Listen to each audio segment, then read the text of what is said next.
I'm not representing a religion. If anything, I'm kind of representing the animals, I guess, and animal welfare.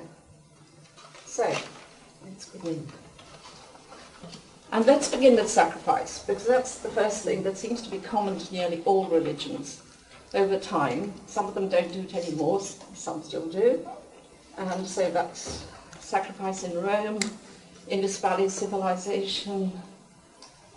This is a 17th century painting of a horse sacrifice, and refers to the fact that horse sacrifice was really important in the early stages of what we call Hinduism. And of course it was common in Old Testament times, and we know about Abraham being ready to sacrifice his son. And you might think, well, how could you? But why would you sacrifice to a god or gods? And I'd say it would be because you want something badly, like to have good health or to save your tribe, or it could be a kind of supplication, keep the plague away from our village, or something like that. So what do you do to please the god?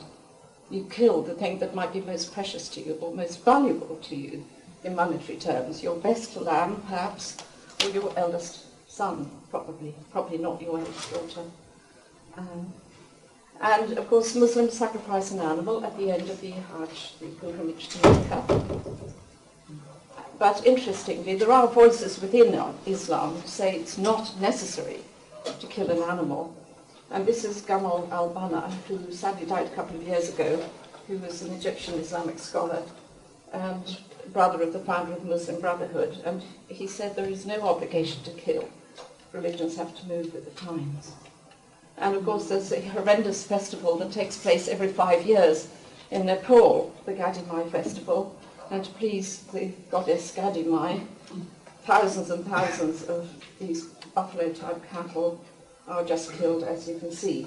Now, we think because of all the protests, Compassion and other groups, both in Nepal and elsewhere, have been doing, and the pressure on the Nepalese government and on the temple itself, that this won't happen in 4 years from now, but let's wait and see.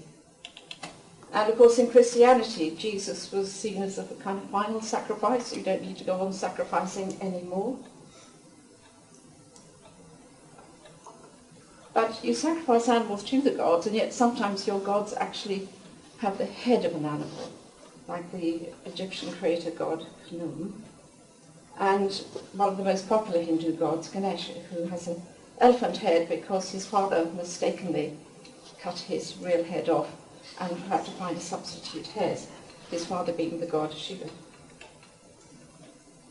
But also some of the gods are seen as being very close to animals, and Krishna, who's, terribly important god, is also known to have been a cowherd. But in Hinduism, once you get past all the millions of gods and goddesses, you end up with something which is totally non-personified and probably very hard to describe, indescribable, in fact, Brahman, for which the symbol is Om. But then you have the holy books, like the Bhagavad Gita, which says, and I'll just read the whole thing, and this is Krishna, in the Bhagavad Gita, tells the story of Krishna, and he says, the wise see the same reality in a Brahmin, that's the highest caste, endowed with learning and culture, a cow, an elephant, a dog, and an outcast. So within all of these people, there is the same essence than all these people and animals, incidentally. And within Hinduism, there have been many more modern teachers, and one of the most famous was Swami Vivekananda, who lived at the end of the 19th century, who became very famous indeed. And I gather Queen Victoria asked to meet him. Between me and the smallest animal, the difference is only in manifestation. But as a principle, he is the same as I am. He is my brother. He has the same soul as I have. That's what he said.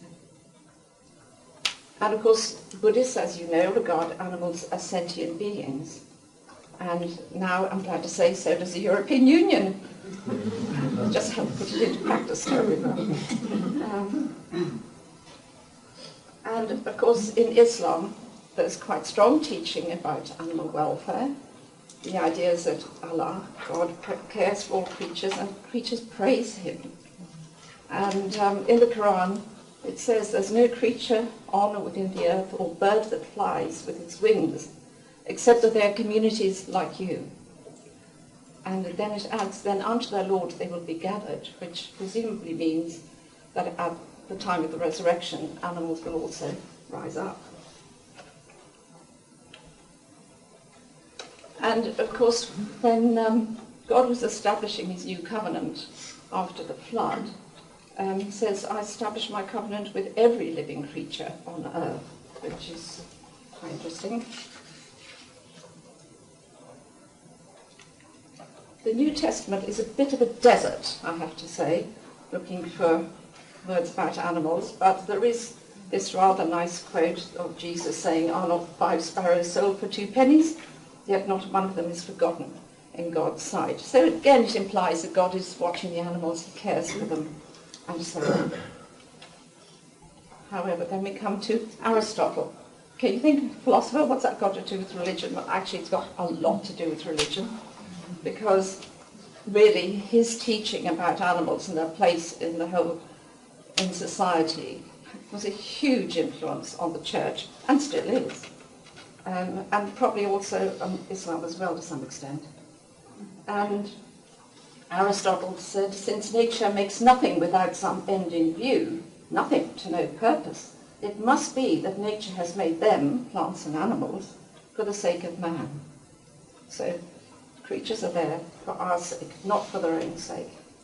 And he had a huge influence on people, especially on the very, very important theologian, St. Thomas Aquinas, who said, according to the divine ordinance, the life of animals and plants is preserved not for themselves, but for man. And, you know, his influence, I say, continues to this day. But there was another strand of Christianity, and you often find, if you read stories of early saints, that they were very close to animals or had a pet animal. And one of my favourite ones I found was St. Isaac the Syrian. It's a bit ironic, St. Isaac the Syrian, who was a bishop. And he said, what is a merciful, compassionate heart? It's a heart on fire for the whole of creation, for humanity, for the birds, for the animals. As a result of his deep mercy or compassion, the heart shrinks and cannot bear to look upon any injury or the slightest suffering of anything in creation. He's my hero. And then my other hero is St. Francis of Assisi, who people tend to know more about. And he said, not to hurt our humble brethren is our first duty to them, but to stop there is a complete misapprehension of the intentions of Providence. We have a higher mission. God wishes that we should succour them whenever they require it. Well, we hope he said that, because that's what St. Bonaventure wrote that he said a little bit afterwards. But there's also stories in other faiths about compassion for animals. And as you know, in Islam, the Quran is regarded as the word of God, but there are also many hadith, which are stories and sayings of Muhammad himself. And there's an absolutely super story where Muhammad came upon a really, really stressed camel in a very bad state. And when he found the owner, well, first of all, it said he felt compassion and his eyes shed tears. And then when the owner appeared, he said, don't you fear God with regard to this animal whom God has given to you? For the camel complained to me that you starve him and work him endlessly.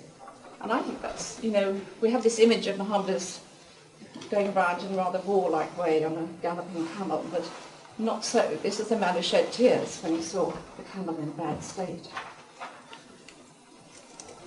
So the title of my talk started with exploit, and obviously the area of animal exploitation that I know most about, working for Compassion World Farming, is exploiting animals of factory farms. And so we have the hens kept in cages, and as you can see, standing on a wire mesh floor, very uncomfortable. You can see from the head poked forward that the beak has been cut back so they don't peck each other too much. And that's undoubtedly a life of absolute misery for a hen. A pig factory farm. If you look at the floor there, you can see it's kind of concrete slats. Now, pigs actually love to spend, I think, 73% of their daylight hours exploring the earth, digging up roots and grubs to eat, and just being nosy and curious about their environment. So you keep pigs crowded together on a slatted floor. There's nothing much to do, except possibly bite the tail of another pig. So to prevent that happening, they usually have their tails docked when they're piglets, without anaesthetic, of course. And live in this absolutely miserable, totally barren environment. You know, if you kept dogs like this, you would, of course, be prosecuted in this country. But with pigs, it seems to be okay. And then these are the chickens, the broiler chickens that we rear for meat.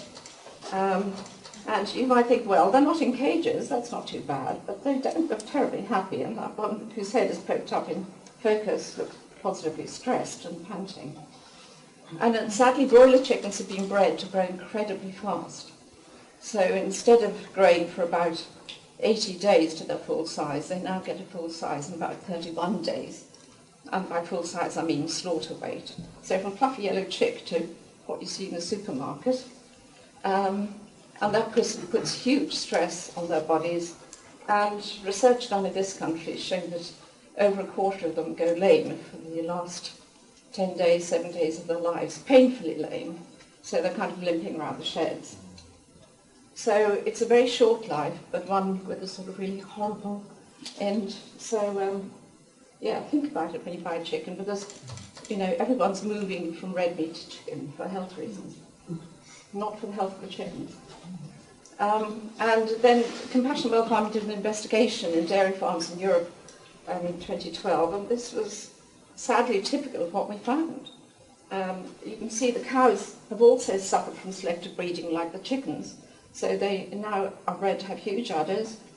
They're not being bred for meat, they're being bred for dairy, and so huge udders, more milk, blah blah blah, but they certainly don't look at a state of great comfort, and as they're chained by the neck, it doesn't look like they're going anywhere, like into a nice field to eat the grass. So next we get on to eating animals, and I'm not going to go into the issue of slaughter, but let's just remind ourselves you can't eat an animal unless it's dead. Well, I suppose you could, oysters, but... and sadly, or no, not sadly, this is the good bit, right in the first chapter of Genesis, I've given you every plant yielding seed that is upon the face of all the earth, and every tree with seed in its fruit, you shall have them for food. So there God is prescribing, well, a kind of vegan, fruitarian diet, I think. But of course, we get to chapter 9, and then we see a change of heart. Every moving thing that lives shall be food for you, and as I gave you the green plants, I give you everything. So now it's okay to eat everything. In Islam, it quite definitely says, raising livestock is created for you, and from them you eat. But notice that it is the grazing livestock, it's not the factory farm chicken, but mind you, they didn't know about the factory farm chicken then, or if God did, he didn't tell us. But there is something which I think is very important within Islam. Food, as we know, should be halal, which means allowed, permitted, but it's also meant to be tayyib, which is wholesome or good. And I don't see how factory farm meat or eggs could actually be tayyib. Good, wholesome, I think so. Interestingly, Orthodox Christians eat much less meat than most other Christians, because they're supposed not to eat meat on Wednesdays and Fridays, and some do and some don't, but they're not meant to. And they have many specific fasting days throughout the year. And one of the saints said fasting is the beginning and foundation of every spiritual activity, and I think that's why the fasting idea is so strong within the Orthodox tradition. Then we come to Sir Thomas More, Saint Thomas More, who was, of course, beheaded by King Henry VIII. And he was a real scholar, and he wrote a book called Utopia, which speaks for itself. But in Utopia, he wrote, "The utopians feel that slaughtering our fellow creatures gradually destroys the sense of compassion, which is the finest sentiment of which our nature is capable." And that's interesting. And that kind of feeling comes up in all sorts of other authors, even people like H.G. Wells. And then looking at Judaism, which has a strong vegetarian thread, and you're going to hear more about it from Era later. Both these rabbis, very important in their fields, were vegetarian. In fact, I've just been in touch with Rabbi David Rosen, and he says that he has become vegan, and he says much of the current treatment of animals in the livestock trade makes the consumption of meat produced through such cruel conditions logically unacceptable as a product of illegitimate means. In other words, it'll be illegal under Jewish law. And of course, the great author and Nobel Prize winner, Isaac Bashevis Singer, said, "I didn't become a vegetarian for my health, I did it for the health of the chickens." And underneath you can see he further elucidated that.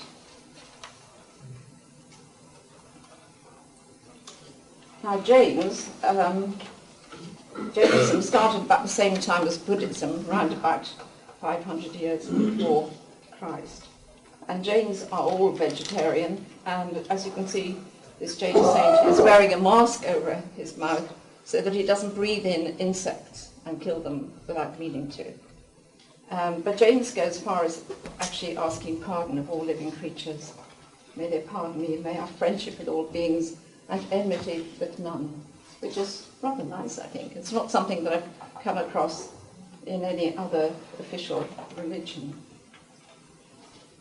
And when you get to the Buddha sayings, all beings tremble before violence, all fear death, all love life, see yourself in others, then whom can you hurt? What harm can you do? I think that's quite strong.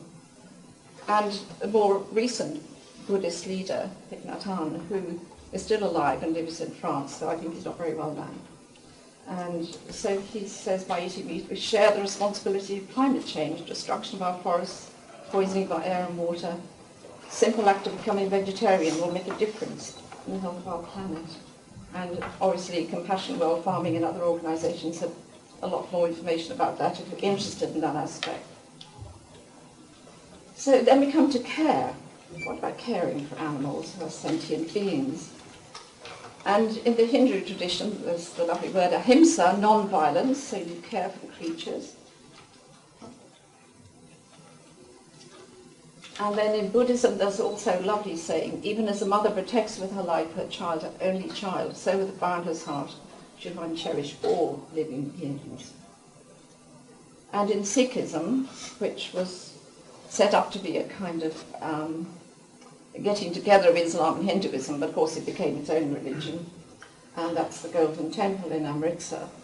I said, even if you make a pilgrimage to 68 holy places and have other virtues, nothing equals having compassion for other living beings.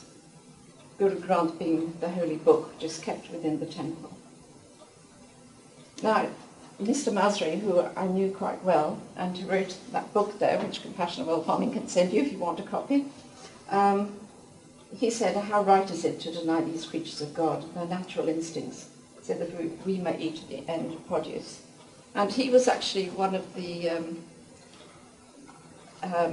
he was attached to Woking Mosque, and he edited the the Islamic Review, I think, for many years. Lovely man. And of course Gandhi was well known for being a vegetarian, wrote about it extensively, and believed that the moral progress of a nation could be measured by the way its animals are treated, which is interesting if you do survey the moral progress of the world on the basis of how they treat their animals. I wonder where they come. And of course then you people like Dr. Schweitzer, a deeply committed Christian, who set up and who won the Nobel Peace Prize in 1952. And his belief was reverence for life. And he said, only by means of reverence for life can we establish a spiritual and humane relationship with both people and all living creatures within our reach. Only in this fashion can we avoid harming others, and within the limits of our capacity go to their aid whenever they need us. And actually Rachel Carson, who wrote Silent Spring, dedicated her book to Schweitzer. And there are other voices within Christianity. Bishop John Austin Baker, who was Bishop of Salisbury, sadly died a couple of years ago, said it is wrong to exploit animals or be cruel to them in order to feed ourselves. And, you know, I think it's quite brave to stand up in Salisbury, where there probably would be quite a few factory farmers in the congregation, stand up on the pulpit on a Sunday and castigate factory farming, which he did. I know there's a famous Lutheran scholar, Jürgen Moltmann, who also spoke quite strongly about animals and believed that there should be a UN declaration on the rights of animals. Whoever injures the dignity of animals injures God. Very strong. And then, dear Archbishop Tutu, I'll let you read that to yourself. Theological folly to suppose God has made the world for human beings and to think that God might only be interested in us.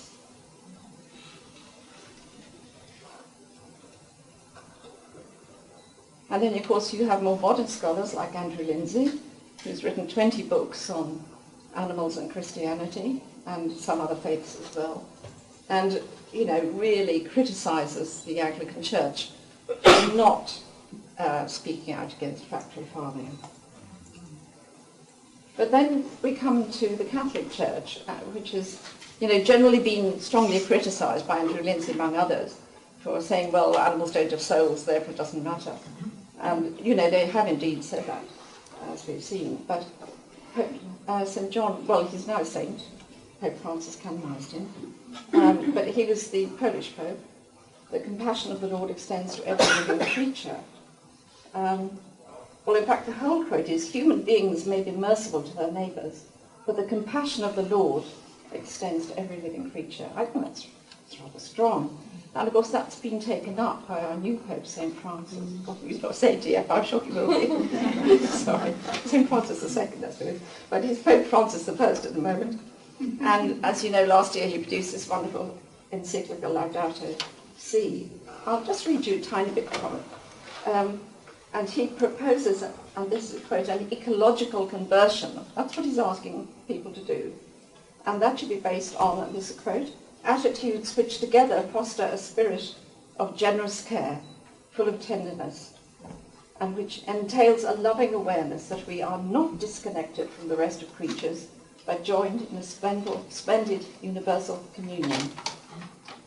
So then the actions that people should take to put this into their own lives, he said, well, you know, avoid waste, use less water, but showing care for other living beings. Good old Pope Francis. So obviously if you're going to be a person who falls into the caring category, you're going to not eat meat or eggs that are produced on factory farms. You're going to buy the free range or the organic product. And then we come to liberate. And it's kind of a blank slide because I looked at all the faiths and I couldn't find anything which spoke about animal liberation. But, you know, maybe other speakers will enlighten me. So, as there's nothing saying animals should be liberated, I think we kind of have to go back. And I'd like to end with St. Isaac the Syrian again. And I'll just read it once more. My last slide, Andrew. What is a merciful, compassionate heart? It's a heart on fire for the whole of creation, for humanity, for the birds, for the animals. As a result of his deep mercy or compassion, the heart shrinks and cannot bear to look upon any injury or the slightest suffering of anything in creation. Yeah, good old St. Isaac. Thank you.